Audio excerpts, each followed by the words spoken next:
जय जय रघुवीर समर्थ. शुका सारिखे पूर्ण वैराग्य जाचे, वसिष्ठा परिज्ञान योगेश्वराचे. कवी वाल्मिका सारिखा मान्य ऐसा, नमस्कार माझा सद्गुरु रामदासा. श्रीराम मला वाटते अंतरी त्वा बसावे, तुझ्या दासबोधासी त्वा बोध व्हावे. अपत्यापरी पाववी प्रेमग्रासा, महाराज या सद्गुरु रामदासा. जय जय रघुवीर समर्थ. श्रीकृष्ण गोविंद हरे मुरारे, हे नाथ नारायण वासुदेव. प्रद्युम्न दामोदर विश्वनाथ, मुकुंद विष्णोर्भगवन् नमस्ते. सच्चिदानन्दरूपाय विश्वोत्पत्त्यादिहेतवे, तापत्रय विनाशाय श्रीकृष्णाय वयं नमः. कृष्णाय वासुदेवाय हरये परमात्मने, प्रणतः क्लेशनाशाय गोविन्दाय नमो नमः. वसुदेवसुतं देवं कंसचाणूरमर्दनं, देवकी परमानन्दं कृष्णं वन्दे जगद्गुरुं. कृष्णकमलपत्राक्षं पुण्यश्रवणकीर्तनं, वासुदेवं जगद्योनिं नौमि नारायणं हरिं. कृष्ण कृष्णेति कृष्णेति यो मां स्मरति नित्यशः, जलं भित्त्वा यथा पद्मं संसारात् उद्धराम्यहम्. कृष्णाय वासुदेवाय देवकी नन्दनाय च, नन्दगोपकुमाराय गोविन्दाय नमो नमः. नमः पङ्कजनाभाय नमः पङ्कजमालिने, नमः पङ्कजनेत्राय नमस्ते पङ्कजाङ्घ्रे.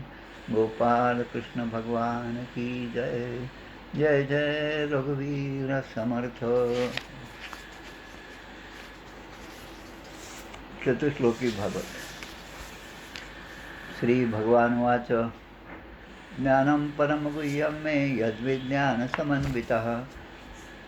समन्वितं, सरहस्यं तदङ्गं च ग्रहाणगदितं मया. यावानहं यथा भावो यद्रूपगुणकर्मकः, तथैव तत्त्वविज्ञानमस्तु ते मदनुग्रहात्. अहमेवासमेवाग्रे नान्यं यदसत्परं, पश्चादहं यदेतच्च योगशिष्येत सोऽस्म्यहम्. ऋतेऽर्थं यत् प्रतीयेत् न प्रतीयेच्चात्मनि, तद्विद्यादात्मनो मायां यथा भासो यथा तमः. यथा महान्ति भूतानि भूतेषु चावचे शृणु, प्रविष्टान्यप्रविष्टानि तथा तेषु न तेष्वहम्. एतावदेव जिज्ञासं तत्त्वजिज्ञासुनात्मनः, अन्वयव्यतिरेकाभ्यां यत् स्यात् सर्वत्र सर्वदा. एतन्मतं समातिष्ठ परमेण समाधिना, भवान् कल्पविकल्पेषु न विमुह्यति कर्हिचित्. गोपाल कृष्ण भगवान की जय. जय जय रघुवीर समर्थ. पंचमस्कंद अवतरणिका. पंचमस्कंद प्रथमोध्यायात प्रियव्रत चरित्र विख्यात, अग्निज चरित्र द्वितीयात, नाभी चरित्र तृतीय, वृषभदेवाचे राज्यशासन चतुर्थोध्यायात निरूपण, पंचमोध्यायी पुत्राशी ज्ञान, अवधूत होणे वृषभाशी. षष्ठोध्यायात ऋषभदेहाचा देहांत, सप्तमी भरतचरित्र, अष्टमी मृगजन्म भरताशी. नवमोध्यायात विप्रवंशी जन्मला भरत, रौगणा भेटला जड भरत. दशमोध्यायी द्वादशोध्यायी कथा रौगण भरत संवाद वार्ता. त्रयोदशी भवाटवी कथा गाथा, संशयनाश रौगणाचा. चतुर्थोध्यायामाजी भवाटवीची बोधराजी, भरतवंश पंचदशामाजी, भुवनकोश कथा षोडशी. गंगाकथा सप्तदशोध्यायात संकर्षणस्तुती शिवकृत. अष्टदशोध्यायात भिन्न भिन्न वर्षवर्णन. किंपुरुष भरतवर्षवर्णन. 19व्यात निरूपण. षड्द्वीप लोकालोक पर्वतवर्णन 20व्यात निवेदिले. सूर्यरथ त्याची गती 31व्यात निश्चिती. भिन्न ग्रहांची स्थिती गती 22व्यात वर्णिली. शिशुमार चक्र वर्णन ते 26व्यात निरूपण. राहू स्थिती आतलादी वर्णन 24व्या माजी. संकर्षण विवरण स्तुती 25व्यात निश्चिती. विभिन्न नरकगती 26व्यात वर्णिली. गोपाल कृष्ण भगवान की जय. पंचम स्कंदामधील 3 अध्याय आपण सुरुवातीचे पाहिले. आता ऋषभदेवाचे राज्य शासन हा 4था अध्याय आपण आज पाहणार आहोत. 4था आणि 5वा. आता ऋषभदेव म्हटलं की ही सुरुवात कशी झाली की ब्रह्मदेवाचे मानसपुत्र असणारे मनु आणि त्यांच्या पत्नी असणारे शतरूपा, त्यांच्या 3 मुली आणि 2 मुलं, त्यापैकी आकुती, प्रसूती, देवहूती, उत्तानपाद आणि प्रियव्रत. त्यापैकी आकुती, प्रसूती, देवहूती यांचं आख्यान आपण 3ऱ्या स्कंदामध्ये पाहिलं. उत्तानपाद राजा जो आहे त्याच्यापासून पहिला आपण ध्रुव झालेला आहे. त्यानंतर आता प्रियव्रत राजाचं चरित्र जे आहे ते आपण आत्ताच या 5व्या स्कंदाच्या सुरुवातीला आपण पाहिलं. प्रियव्रत आणि बर्हिष्मती ज्यांना 10 मुलं झाले आणि शिवाय 3 मुलं उत्तम, तामस आणि रैवत. या 10 मुलांमध्ये मोठा असणारे अग्निध्र आहेत. मागच्या अध्यायात आपण पाहिलं की अग्निध्रची पत्नी जी आहे ती पूर्वचित्ती अप्सरा होती. तिच्यापासून त्यांना 9 पुत्र झाले आणि आपलं राज्य हे 9 भागामध्ये त्यांनी वाटून दिलं. त्यामध्ये मोठा मुलगा जो आहे त्याचं नाव नाभी, राजा नाभी. नाभी राजाचं लग्न जे आहे ते मेरुदेवीशी झालेलं आहे आणि नाभी आणि मेरुदेवी यांच्या पोटी ऋषभदेवांचा जन्म झालेला आहे. इथपर्यंत आख्यान आपण आत्तापर्यंत पाहिलेलं आहे. आता या नाभीच्या पुत्राचे शरीर म्हणजे नाभीपुत्र म्हणजे ऋषभदेव यांची कथा आपल्याला आज पाहायची आहे. या 3 अध्यायामध्ये 4था, 5वा आणि 6वा ऋषभदेवाचं आख्यान या ठिकाणी दिलेलं आहे. ऋषभदेवाच्या जन्मापासूनच त्यांच्या शरीरावर वज्र, अंकुश ही भगवंताची चिन्ह मंडित होती. समता, शांती, वैराग्य हे सगळे गुण जे आहेत, जे सर्वात श्रेष्ठ गुण आहे मनुष्याच्या ठिकाणी असले पाहिजे, त्याचा प्रभाव त्यांच्या वागण्यामधून दिसत होता. आणि हे पाहून त्या राज्यातील अधिकारी, प्रजा, ब्राह्मण आणि देवता यांना या राजाबद्दलचं एक वेगळंच आकर्षण वाटत गेलं आणि असं वाटायचं की यांनीच आता पृथ्वीचं राज्य करावं. ते ऋषभदेव हे सुंदर शरीर, सुडोल शरीर, अगदी प्रमाणचे सगळं भरपूर कीर्ती कमावलेलं तेज त्यांच्या ठिकाणी होतं. बल, ऐश्वर, यश, पराक्रम आणि शौर्य या सगळ्या उत्तम उत्तम गुणांचा साठा असलेले हे ऋषभ राजा. आता ऋषभ याचा अर्थ म्हणजे श्रेष्ठ. कोणत्याही बाबतीत, बलाच्या बाबतीत श्रेष्ठ, शौर्याच्या बाबतीत श्रेष्ठ, यशाच्या बाबतीत नेहमीच यांना यश मिळेल असं यांचं सगळी ख्याती होती. आता ही जी ख्याती आहे, चांगले गुण पाहिले की कोणाच्याही जसं पोटात दुखतं, एखाद्याचा अनेक गुणांनी संपन्न असलेल्या व्यक्तीची आपली भेट झाली आणि आपली बुद्धी जर तेवढी मत्सराने भरलेली असेल तर आपल्याला त्याच्याबद्दल काहीतरी खोटं किंवा एखादी वाईट गोष्ट त्याच्याबद्दल आहे का हे शोध घ्यायचा जसं आपण प्रयत्न करतो, तसं या इंद्राने हे काम केलेलं आहे. आता इंद्राने हे काम अनेक प्रसंगी केलेलं आहे. आपल्याला माहिती आहे इंद्रदेवता गौतम ऋषी आणि अहिल्या यांची जी कथा आहे रामायणामधली, त्यामध्ये सुद्धा इंद्राने या गौतम ऋषीचा वेश धारण केला. गौतम ऋषीच्या रूपामध्ये अहिल्याच्या त्या झोपडीमध्ये इंद्राने प्रवेश केला. तो कथाभाग आपल्याला माहिती आहे. त्याचप्रमाणे पुढे आपल्याला दशमस्कंदामध्ये श्रीकृष्णाच्या बाललीला पाहत असताना पुन्हा तोच भाग येणार आहे. गोवर्धन उद्धार जो आहे तो त्यावेळेसचा जो इंद्र जो आहे तो इंद्राने भरपूर पाऊस पडला आणि त्या पावसामुळे सगळी नगरी जी आहे ती सगळी पाण्याने भिजून गेली. पाण्यामुळे इतका हाहाकार उडाला की आता कुठे राहावं, काय करावं हा प्रश्न होता. तेव्हा भगवंतानी तो अवतार घेतला आणि हा गोवर्धन पर्वत आपल्या करंगळीवर उचललेला आहे. हे सगळं इंद्राच्या या सगळ्या दुष्ट कारवायामुळे झालं. तर हा जो इंद्र आहे त्याने या ठिकाणी ऋषभदेवांचं जे राज्य होतं त्या ठिकाणी पाऊस पडला नाही. आता ऋषभदेव हे एवढी सगळी परंपरा आणि एवढी कीर्ती आहे, एवढं तेज आहे, बल, ऐश्वर आहे. ऋषभदेवाने त्यावेळेस भगवंताची आराधना केली आणि आपलं राज्य जे आहे त्यामध्ये अजनाभखंड, ते राज्य म्हणजे अजनाभखंड, जे आपल्या या भारत देशाचं पूर्वीचं नाव होतं अजनाभखंड.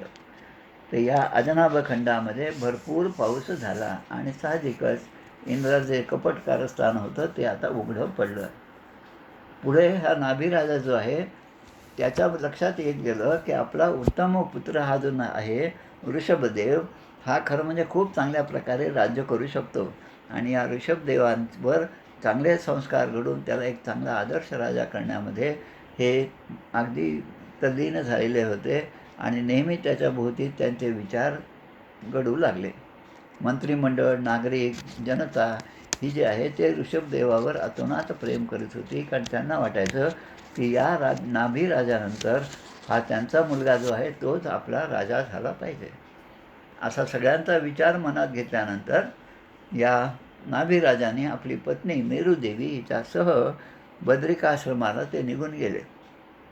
आता बद्रिकाश्रमाची यात्रा आम्ही अकोल्याची मंडळी आमच्या परमपूज्य प्रल्हाद महाराजांच्या पादुका घेऊन 10 वर्षापूर्वी आम्ही त्या ठिकाणी गेलो होतो. अनेक प्रवासामध्ये अनेक तीर्थक्षेत्राचे दर्शनं झाले, त्यामधला अभिषेक झाला बऱ्याच ठिकाणी. खूप चांगला असा प्रवास महाराजांच्या पादुकांच्या समवेत झाला. पण आपलं काय होतं की त्या ठिकाणी गेल्यानंतर हे कथानक इथलं आहे याचं स्मरण आपल्याला राहत नाही. बद्रिकाश्रमातला असा इतिहास आहे की जितके म्हणून आपल्याला आत्तापर्यंत सगळे श्रेष्ठ पुरुष माहीत आहेत त्या सगळ्यांचं वास्तव्य त्या बद्रिकाश्रमात झालेलं आहे आणि मूळतः त्या ठिकाणी नरनारायण हे दोघेही तपश्चर्येला बसलेले आहेत आणि हे नरनारायण म्हणजे दुसरे तिसरे कोणी नाही, पण तेच भगवान श्रीकृष्ण आहे, तेच अर्जुनसुद्धा आहेत. तर या बद्रीनाथाला ते गेले, बद्रिकाश्रमामध्ये ते जाऊन राहिले. आता इतर कोणालाही आपल्याकडून त्रास होऊ नये हा त्यामध्ये त्यांचा उद्देश होता आणि आपली साधना, समाधी, योग आणि तीव्र तपश्चर्या करीत त्यांनी हळूहळू आपलं पूर्ण शरीर जे आहे ते भगवंताशी एकरूप करून घेतलं. विदुरमैत्रेय संवाद सुरू आहे. परीक्षित राजा आणि शुकदेवाचाही संवाद आहे. मुळामध्ये परीक्षित राजाला म्हणतात, शुकदेव म्हणतात की या राजा नाभी जो आहे त्याच्याबद्दल एक म्हण प्रचलित होती की ज्याच्या शुद्ध कर्माने स्वतः भगवंतांनी त्यांना दर्शन देऊन सांगितलं की मी तुझ्या पोटी पुत्ररूपाने येणार आहे. पुत्ररूपाने का? कारण नाभीराजाने तशी मागणी केली की तुमच्यासारखाच मला पुत्र व्हावा. आता माझ्यासारखा दुसरा कोणी नाही. आपण जे म्हणतो सेकंड टू नन, की हा पहिला आहे, हा दुसरा असू शकत नाही, कारण हा दुसरा असेल तर कोणीतरी पहिला वरचढ असला पाहिजे. पण असा हा नव्हता आणि म्हणून भगवंतानी हा अवतार घेतला तो ऋषभदेवाच्या रूपाने, की ज्याच्या दक्षिणा घेऊन ब्राह्मणसुद्धा असे संतुष्ट झाले की प्रत्यक्ष भगवंताला त्या ठिकाणी यज्ञामध्ये प्रगट व्हावं लागलं. म्हणून नाभी राजासारखा ब्राह्मण भक्त दुसरा कोणी असू शकेल काय, असा प्रश्न या ठिकाणी विचारलेला आहे. मग ऋषभदेवांनी या अजनाभ खंडाला आपली कर्मभूमी मानली आणि आता ऋषभदेवाचं जे कार्य आहे त्याचा हळूहळू आपल्याला परिचय होत जातो. जसं आपण म्हणतो की महापुरुष जे आहेत ते ज्याप्रमाणे ज्या प्रसंगी जसे वागतात त्या प्रसंगी त्या ठिकाणी आपणसुद्धा त्यांच्याच मार्गाने गेलो पाहिजे. हे जसं म्हणतो तसं लोकांना गृहस्थाश्रम कसा असतो, गुरुग्रही कसं राहावं, सद्गुरूंची सेवा कशी करावी, हे सगळे धडे देण्यासाठी ऋषभदेवांनी त्या आपल्या गुरुग्रही जाऊन ते राहिले आणि गुरुदेवांना यथोचित दक्षिणा देऊन गृहस्थाश्रमामध्ये सद्गुरूंच्या आशीर्वादाने त्यांच्या आज्ञेनुसार त्यांनी प्रवेश केला. या ऋषभदेवांची पत्नी जी आहे तिचं नाव आहे जयंती. ही भगवान इंद्राची कन्या होती.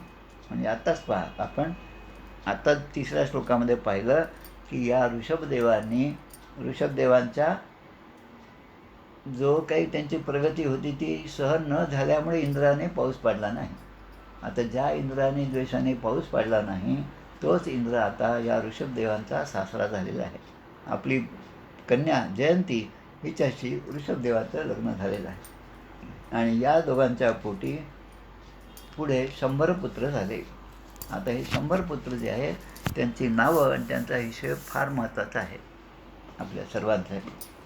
आणि त्यामधल्या ज्येष्ठ पुत्राचं नाव आहे भरत.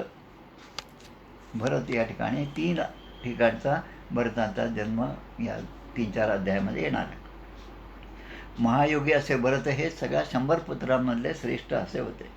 भरता अगदी गुणवान सगळ्या शक्तीने संपन्न असणारे भरत राजा होते आणि त्या भरत राजामुळे या आपल्या खंडाला भारत हे नाव पडलं. अजनाभ खंड जे जुनं नाव होतं त्यालाच आता भरतखंड, जम्बूद्वीप आणि मग अजनाभ आणि मग भरतखंड, भारतवर्ष असं म्हणायला लागले. आता आपण मोदींच्या काळामध्ये म्हणतो की आता इंडिया जाऊन आता भरत नाव येणार आहे, भारत हे नाव येणार आहे.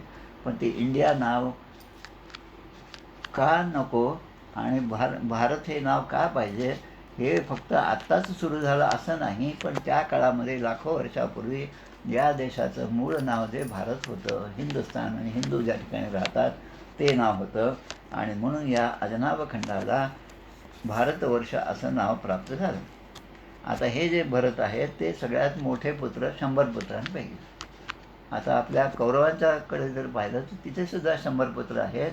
100 पुत्रांची नावं असणारी एक यादी आपल्या व्हॉट्सॲपवर एक माहितीसाठी म्हणून दर 2-4 वर्षांनी एकदा येत असते आणि ती वाचल्यावर आपल्याला असं दिसतं की हे फक्त भरतीच आहे 100ची. 2-3 नावच फक्त माहिती आहे.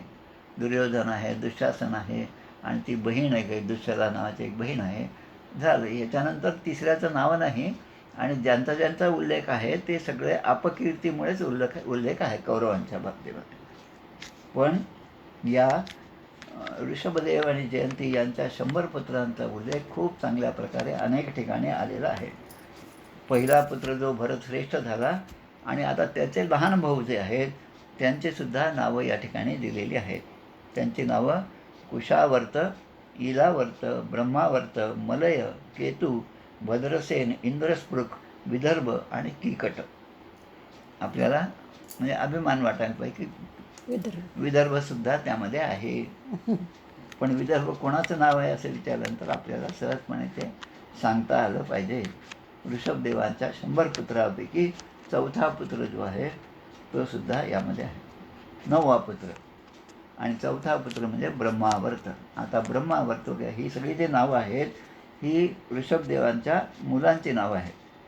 पण आता याप्रमाणे ते प्रांत तो भाग निर्माण झाला. ब्रह्मावर्त म्हणजे आजचं ऋषिकेश हरिद्वार हा भाग आहे.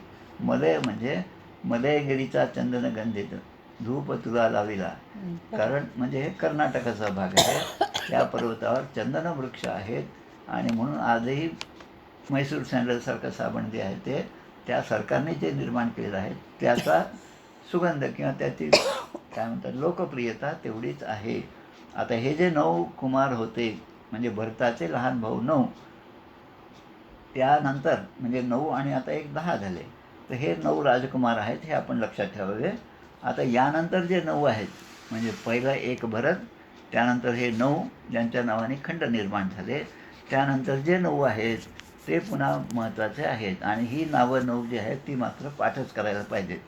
कवीर हरी अंतरिक्ष प्रबुद्ध पिपलायनः आविर्होत्रोत द्रुमिल चमस करभाजनः.